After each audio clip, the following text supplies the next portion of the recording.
Allah Subhanahu wa Ta'ala menyaring umat Islam terbaik, sahabat terbaik, krim de la krim untuk baginda Rasulullah Sallallahu Alaihi Wasallam.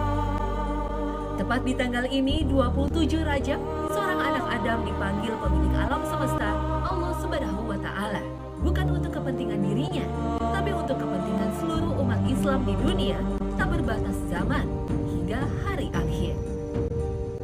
Di hari itu, satu-satunya surat yang turun ke Rasulullah tanpa perantara malaikat Jibril langsung dari Allah Subhanahu wa Ta'ala adalah Wasyamsi wa duhaha wal qamari idza talaha wan nahari idza jallaha wal laili idza yaghshaha والسماء وما بناها والأرض وما طحاها ونفس وما سواها فألهمها فجورها وتقواها قد أفلح من زكاها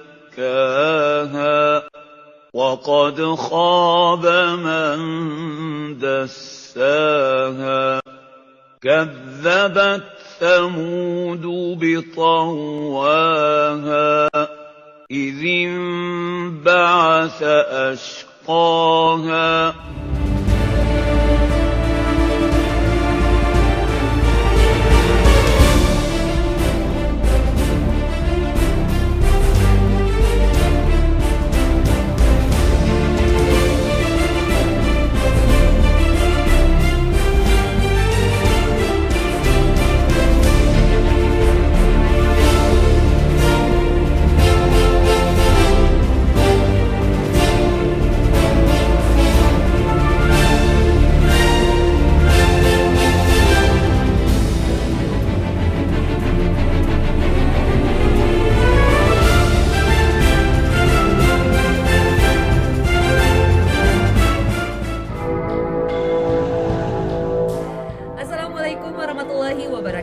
Selamat pagi pemirsa Trans 7, Hasanah Ensiklopedia Islam Dunia pagi ini kembali hadir ke hadapan Anda untuk berbagi wawasan keislaman dan berwasiat dalam kebajikan.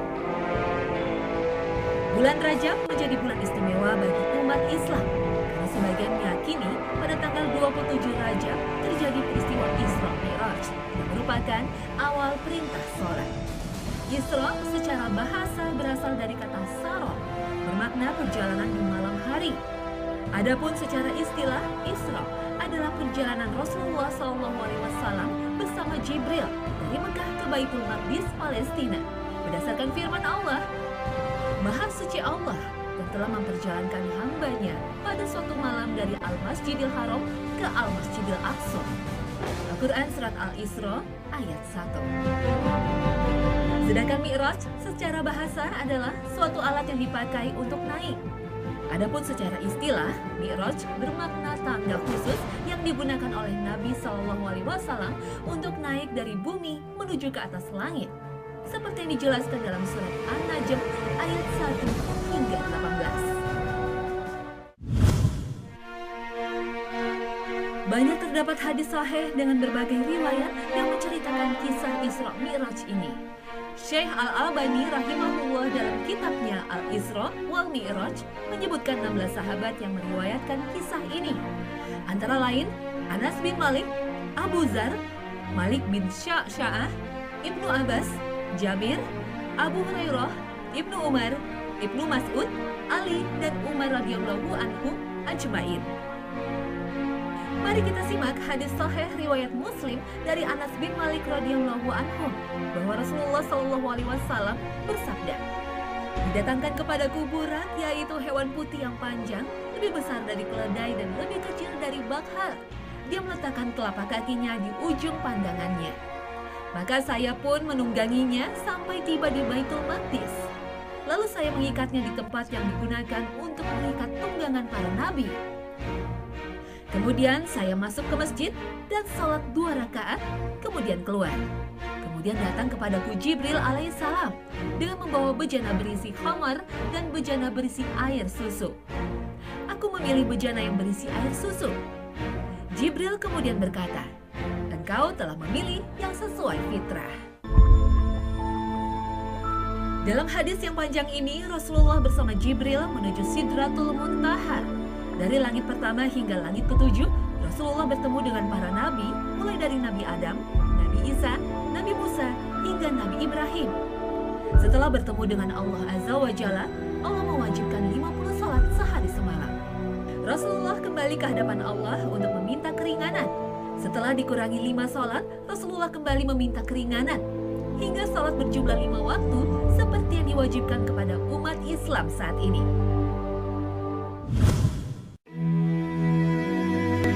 Sebagian umat Islam meyakini bahwa peristiwa ini terjadi pada tanggal 27 Rajab.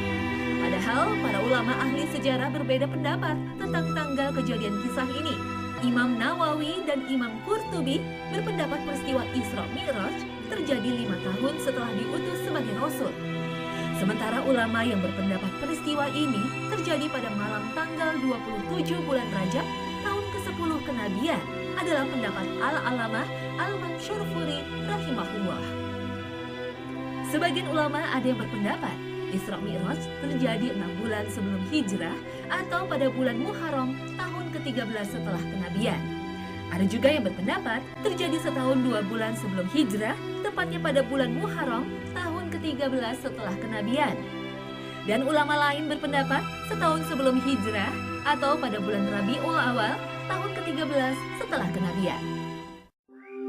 Menurut Syekh Syafiur Rahman Al-Mubarakfuri hafizahullah, pendapat yang menyatakan bahwa Isra Mi'raj terjadi pada awal dan pertengahan kenabian tertolak karena pada saat Khadijah radhiyallahu anha wafat pada tahun ke-10 setelah kenabian belum ada perintah salat 5 waktu. Karena itu, pendapat yang menyatakan peristiwa Isra Mi'raj terjadi pada masa akhir sebelum hijrah dianggap lebih kuat, tapi tidak diketahui mana yang paling kuat. Dari pendapat para ulama ini, bisa disimpulkan Isra dan Mi'raj tidak diketahui secara pasti pada kapan waktu terjadinya. Ini menunjukkan bahwa mengetahui kapan waktu terjadinya Isra Mi'raj bukanlah suatu hal yang penting. Wallahu a'lam. Dalam hadis riwayat Bukhari Muslim diceritakan, kemudian aku diberikan seekor binatang yang bukan begal, tapi melebihi keledai putih. Ibnu Hajar dalam kitab Fathul Bari berpendapat yang dimaksud hadis itu binatang tunggangan supaya Rasulullah menaikinya dalam keadaan nyaman. Dalam hadis lain riwayat Tirmizi dari Hudzaifah bin Al-Yaman, Rasulullah telah diberikan seekor binatang yang punggungnya panjang dan langkahnya sepanjang mata memandang. Mereka berdua, Rasulullah dan Malaikat Jibril, tidaklah terpisahkan di atas punggung buruk sehingga mereka menyaksikan surga dan neraka. Apa sesungguhnya buruk itu?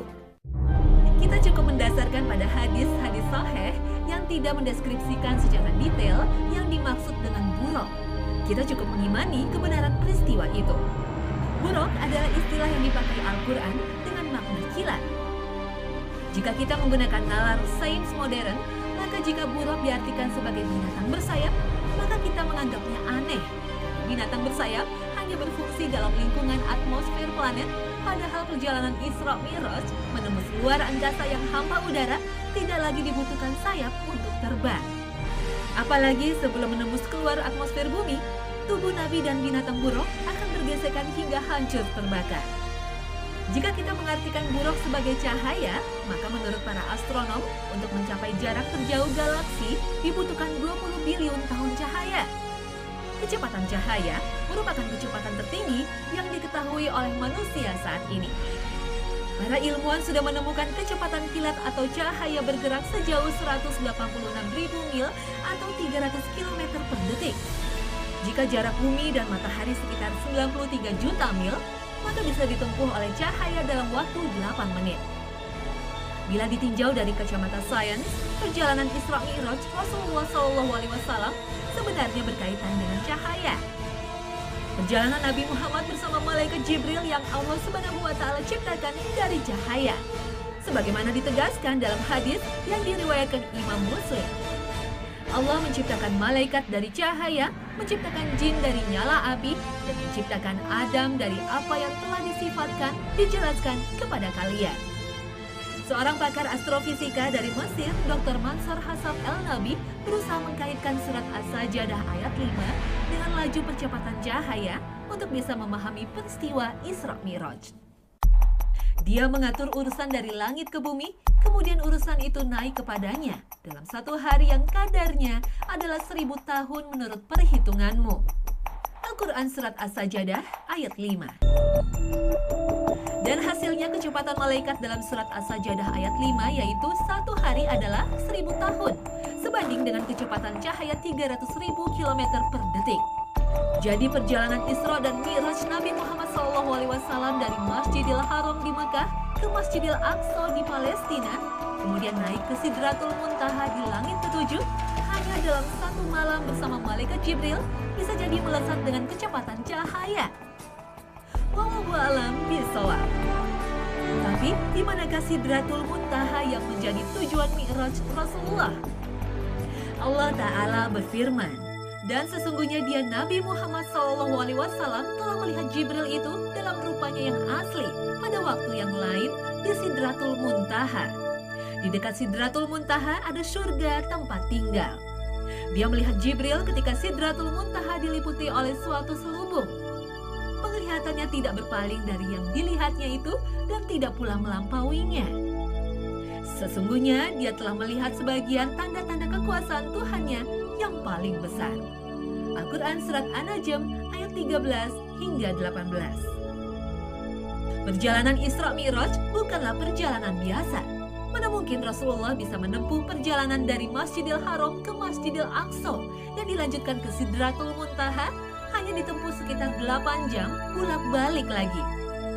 Jika kita menggunakan rujukan sains modern, tubuh Rasulullah akan hancur, jangankan perjalanan ke angkasa luar.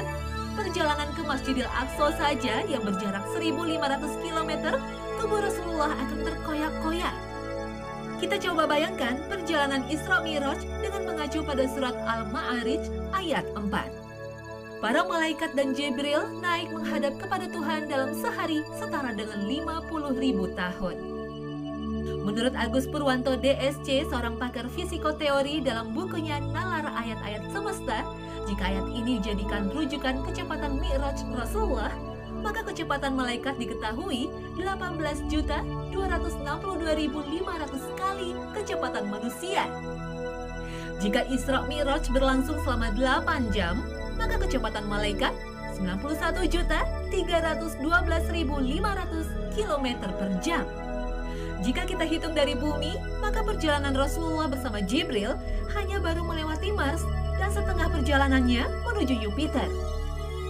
Padahal bintang terdekat saja Alpha Centauri berjarak 4 tahun cahaya atau 9,5 triliun kilometer. Untuk bisa memahami peristiwa Isra Mi'raj, mari kita simak firman Allah Ta'ala dalam surat Al-Isra ayat 1. Subhanalladzi asra bi'abdihi laylan minal masjidil haram ilal masjidil aqsa alladzi barakna hawlahu linuriyahu min ayatina. Innahu huwas sami'ul basir. Jika kita pahami ayat ini, Allah Ta'ala yang memindahkan Rasulullah dari satu tempat ke tempat lain.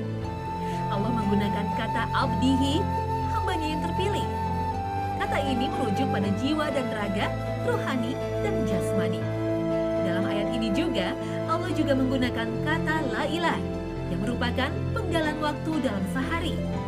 3 kata kunci inilah yang mempresentasikan dimensi ruang dan waktu serta objek materi-imateri. Karena itulah, menurut Agus Purwanto, Isra Mi'raj tidak dapat dipahami sebagai perjalanan dalam ruang dan waktu dengan pemahaman 4 dimensi kita. Harus ada dimensi lain di luar dimensi yang kita kenal.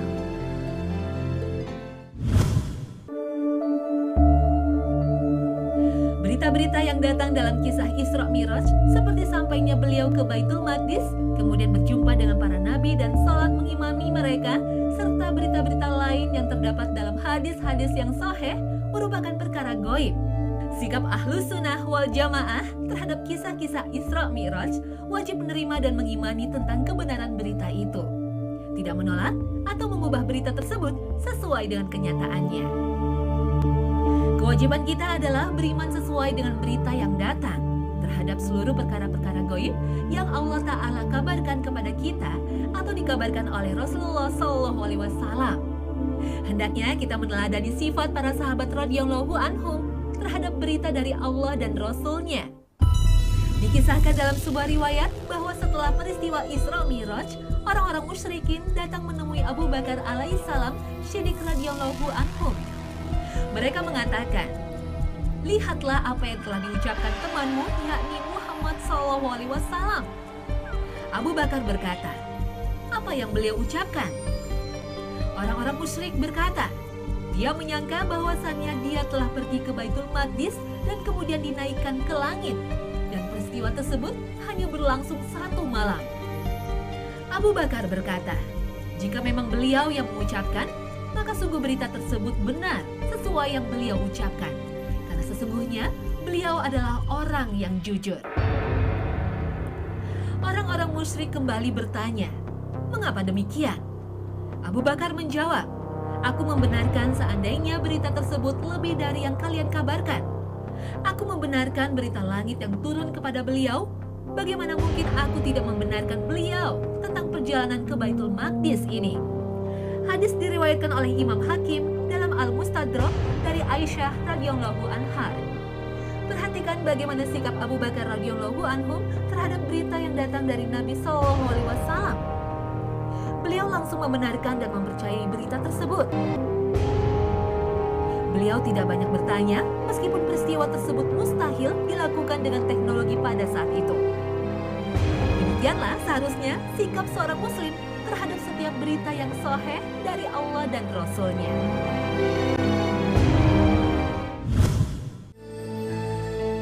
Rasulullah sebelum Mi'raj lebih dulu mampir ke Baitul Maqdis. Apa hikmah di balik peristiwa ini? Perjalanan Isra di bumi dari Mekah ke Baitul Maqdis lebih memperkuat hujah bagi orang-orang musyrik. Jika beliau langsung Mi'raj ke langit, seandainya ditanya oleh orang-orang musyrik, maka beliau tidak mempunyai alasan yang memperkuat kisah perjalanan yang beliau alami. Oleh karena itu, ketika orang-orang musyrik datang dan bertanya kepada beliau, beliau menceritakan tentang kafilah yang beliau temui selama perjalanan Isra. Tatkala kafilah tersebut pulang dan orang-orang musyrik bertanya kepada mereka, orang-orang musyrik baru mengetahui benarlah apa yang disampaikan oleh Nabi SAW. Hikmah lainnya untuk menampakkan hubungan antara Mekah dan Baitul Maqdis yang keduanya merupakan kiblat kaum muslimin. Tidaklah pengikut para nabi menghadapkan wajah mereka untuk beribadah, kecuali ke Baitul Maqdis dan Makkah Al-Mukarramah. Sekaligus ini menunjukkan keutamaan beliau melihat kedua kiblat dalam 1 malam. Kisah yang agung ini syarat akan banyak faedah. Kisah Isra Mi'raj termasuk tanda-tanda kebesaran dan kekuasaan Allah Azza wa Jalla. Peristiwa ini juga menunjukkan keutamaan Nabi Muhammad SAW di atas seluruh Nabi dan Rasul alaihimus sholatul wassalam. Peristiwa yang agung ini menunjukkan keimanan para sahabat radhiyallahu anhum. Mereka meyakini kebenaran berita tentang kisah ini tidak seperti yang dilakukan oleh orang-orang kafir Quraisy. Isra dan Mi'raj terjadi dengan jasad dan ruh beliau dalam keadaan terjaga. Ini adalah pendapat jumhur atau kebanyakan ulama, muhaddisin, dan fuqaha, serta inilah pendapat yang paling kuat di kalangan para ulama Ahlus Sunnah. Imam Ibnu Qudamah rahimahullah berkata dalam Lum'atul I'tiqad, beliau mengalaminya dalam keadaan terjaga, bukan dalam keadaan tidur, karena kafir Quraisy mengingkari dan sombong terhadapnya peristiwa itu. Padahal mereka tidak mengingkari mimpi. Peristiwa ini juga merupakan pengakuan akan ketinggian Allah Ta'ala dengan ketinggian zatnya dengan sebenar-benarnya sesuai dengan keagungan Allah, yakni Allah tinggi berada di atas langit ketujuh di atas arsy-Nya. Ini merupakan akidah kaum muslimin seluruhnya dari dahulu hingga sekarang. Umat Islam diwajibkan untuk mengimani perkara-perkara gaib yang disebutkan dalam hadis yang berkaitan dengan Isra Mi'raj, seperti tentang buraq, para malaikat penjaga langit, adanya pintu-pintu langit, Baitul Ma'mur, Sidratul Muntaha, beserta sifat-sifatnya. Yang terpenting, barang siapa yang mengingkari Isra, maka dia telah kafir, karena dia berarti menganggap Allah berdusta. Barang siapa yang mengingkari Mi'raj, maka tidak dikafirkan kecuali setelah ditegakkan padanya hujah serta dijelaskan padanya kebenaran. Isra Mi'raj sejatinya adalah sebuah momentum dan peristiwa yang melahirkan produk keimanan dan sholat. Sebagai umat Islam yang taat, jatuhkan pilihan kita untuk meningkatkan keimanan dengan sholat dan sabar. Besarkan nilai iman kita, tingkatkan kualitas sholat kita, bahwa 14 abad yang lalu Rasulullah mempertaruhkan segalanya demi kita, umat akhir zaman.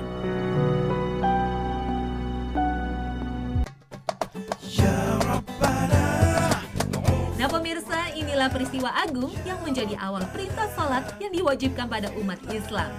Isra Mi'raj bukanlah peristiwa biasa yang mudah dipahami oleh nalar manusia. Peristiwa ini merupakan bukti kekuasaan Allah Azza wa Jalla bagi orang-orang beriman. Terima kasih atas perhatian Anda, dan wassalamualaikum warahmatullahi wabarakatuh.